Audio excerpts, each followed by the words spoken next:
capsule of tenon, is a thin membrane which envelops the bulb of the eye from the optic nerve to the ciliary region, separating it from the orbital fat, and forming a socket in which it plays. Its inner surface is smooth, and is separated from the outer surface of the sclera by the periscleral lymph space.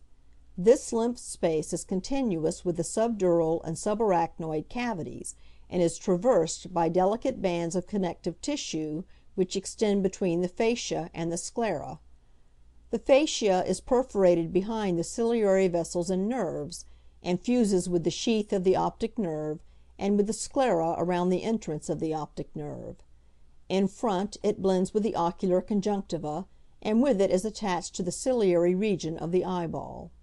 It is perforated by the tendons of the ocular muscles, and is reflected backward on each as a tubular sheath. The sheath of the obliquus superior is carried as far as the fibrous pulley of that muscle. That on the obliquus inferior reaches as far as the floor of the orbit, to which it gives off a slip. The sheaths on the recti are gradually lost in the perimysium, but they give off important expansions. The expansion from the rectus superior blends with the tendon of the levator palpebrae. That of the rectus inferior is attached to the inferior tarsus. The expansions from the sheaths of the recti lateralis and medialis are strong, especially that from the latter muscle, and are attached to the lacrimal and zygomatic bones respectively.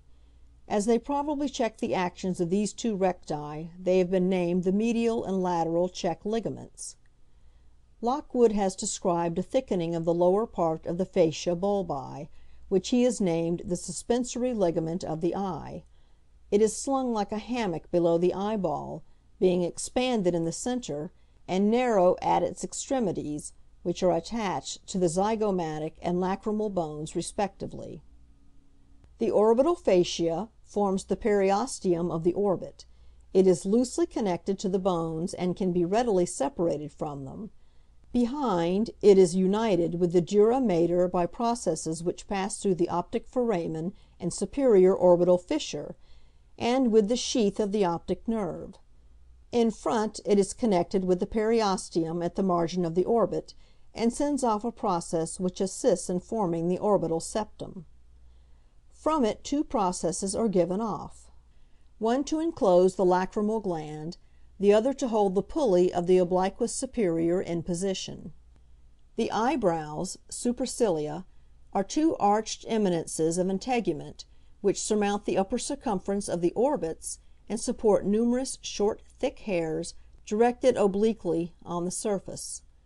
The eyebrows consist of thickened integument, connected beneath with the orbicularis oculi, corrugator, and frontalis muscles.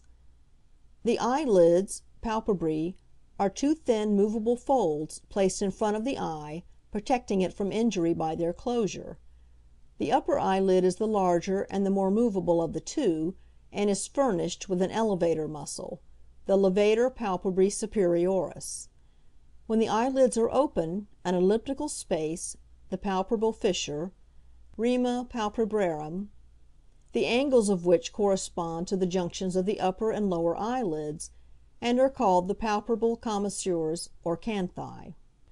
The lateral palpebral commissure, commissura palpebrarum lateralis, external canthus, is more acute than the medial, and the eyelids here lie in close contact with the bulb of the eye, but the medial palpebral commissure, commissura palpebrarum medialis, internal canthus, is prolonged for a short distance toward the nose, and the two eyelids are separated by a triangular space, the lacus lachrymalis. At the basal angles of the lacus lachrymalis, on the margin of each eyelid, is a small conical elevation, the lacrimal papilla, the apex of which is pierced by a small orifice, the punctum lacrymale, the commencement of the lacrimal duct. The eyelashes, cilia, are attached to the free edges of the eyelid. They are short, thick, curved hairs, arranged in a double or triple row. Those of the upper eyelid, more numerous and longer than those of the lower, curve upward. Those of the lower eyelid curve downward, so that they do not interlace in closing the lids. Near the attachment of the eyelashes are the openings of a number of glands. The ciliary glands, arranged in several rows close to the free margin of the lid.